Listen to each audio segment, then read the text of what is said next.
And I'm going to share with you a technique called scripting. And scripting is very simple at one level, but very complex and deep at the other. What happens in scripting is simply that you have a repetitive behaviour that somebody can't break. We all have these. And I'll give you an actual example to illustrate it, because it's the simplest way. So Alison was a young manager. She'd just been appointed to about 9 months beforehand to run an editorial team. And she'd been promoted from amongst as a member of the team to being the manager when her previous manager left. And so she was good mates with everybody else, most of whom were young men. And she was sort of mid to late 20s. Very intelligent, very good, but she was losing it. And the discussion from above was, should we actually demote her because she can't control the team? And what was happening was that at lunchtime the guys knew that they could take liberties, so they go out and have a long lunch break. They'd start doing all sorts of things, being discourteous about the customers, all sorts of things. And she basically, because she didn't want, they were supposed to be her mates, she didn't really want to upset things, and so all of this stuff would fester inside her, and then suddenly she'd have enough and she'd explode.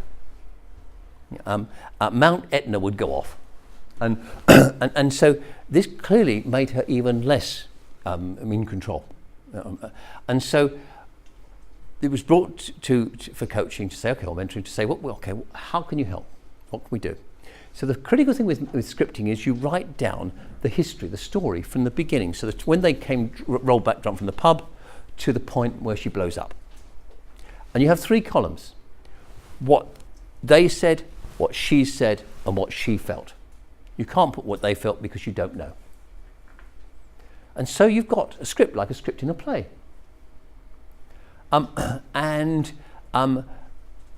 In this particular case, we actually had 2, because the day before she came for the coaching session, it had happened again, and she'd written the script again, and it was pretty much identical.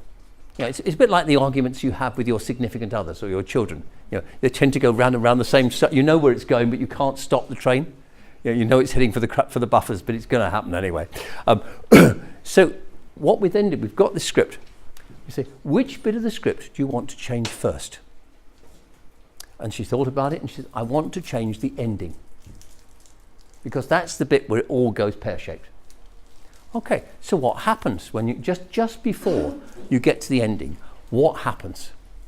And so she described it. Basically, she would start to get angry. She'd get this feeling in the pit of her stomach, and she'd get rage, and she'd start to hunch forward. Her hands would sort of become claw-like, or she'd go like this, and she'd become smaller, and then she'd burst out in anger. You might experience the same thing yourself. And so it's okay, so how do you want to do this differently? What are your options?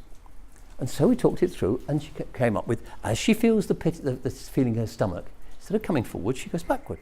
The shoulders backward, arms down, chin up. 3 or 4 deep breaths. I'm really angry now, but I'm not going to do anything about it. I'll see you in my office in half an hour. So she practiced this in front of the mirror. And when the occasion arose, a few days later, she was able to use that newly learned behaviour. And of course, the guy who sort of caused this to happen is now thinking, I've really done it now. And so she went back to her office, had a cry, but then when the guy came in, she was ready and able to deal with it. And so gradually she reasserted her authority over the team. And once we'd got that bit done, we then went back and said, well, what's the next bit you want to change? Until eventually we went right back to the point where they would roll back from the pub.